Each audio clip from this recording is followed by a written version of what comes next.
Hello, everyone. This is Suzanne Knabe-Nicole from Police Science Doctor. I'm a day late with my weekly snippets. I apologize for that. My whole schedule got mixed up a bit because of Easter. I was traveling back from abroad yesterday from seeing family, and it is an excuse because usually I would have prepared things in advance, and I still could have done the whole thing on Tuesday. But everything got mixed up a bit. The house was full of noisy children, and I had the guinea pigs with me. And so it just didn't happen. But enough of the excuses. The email has been sent out today. So the police science snippets that I'm talking about, if you're not aware, are basically me scanning through research that has been published in the fields of police science, investigative psychology, evidence-based policing, criminology. And I tried to extract 3 golden nuggets, 3 snippets that I think might be of use to someone in your profession. Of course, you guys are all over the world and in different professions. So there might not always be something for you every week, but there's 3 different snippets every week. And this is week 123. And everyone who's on the free Police Science Doctor email list actually gets these emails to them. So I did send these out earlier this morning. And they in the email, you also find the link to the actual original research article. So depending on the publisher and the access they give and whether you have access or your employer has access, you can either see the abstract, which is a summary of the research, or you might be able to actually read the whole paper.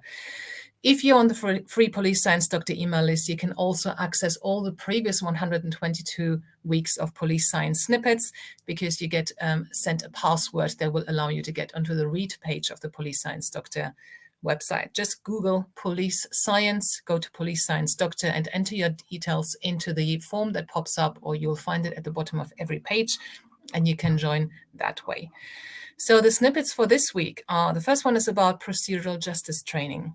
It was found that a 5-day training course in procedural justice for police officers resulted in increased knowledge on procedural justice, more procedurally just behavior in crime hotspots, 14% less crime in those hotspots, fewer arrests, and people in crime hotspots perceiving the police as less harassing and using unnecessary force less. So really good outcomes, very, very good outcomes, because we, as you hopefully know, if the public perceive the police as being procedurally just, they're actually more likely to abide by the law.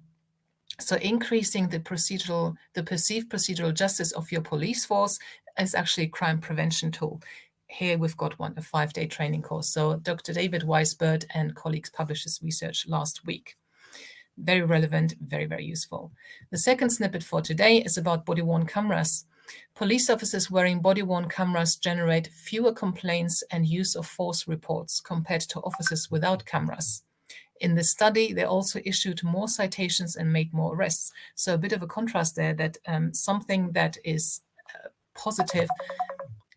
One second, this is, as you can see, a live, I've got a call coming in. Something generates more arrests, but is still a positive thing. It's not just because police officers are behaving better, but also the public might be behaving better with these with cameras being on. And the last snippet for today is about the perception of witness testimony. If a witness testimony goes against the focal hypothesis of a homicide case, that testimony is seen as less credible and less reliable by investigators compared to whether it was confirming the working hypothesis. So we've got confirmation bias here. So these were the snippets for this week. Hopefully you'll find something useful there. I need to return that call that was coming in there. So I'll see you again next week. Thank you very much. Thank you for watching. I hope you found this content useful.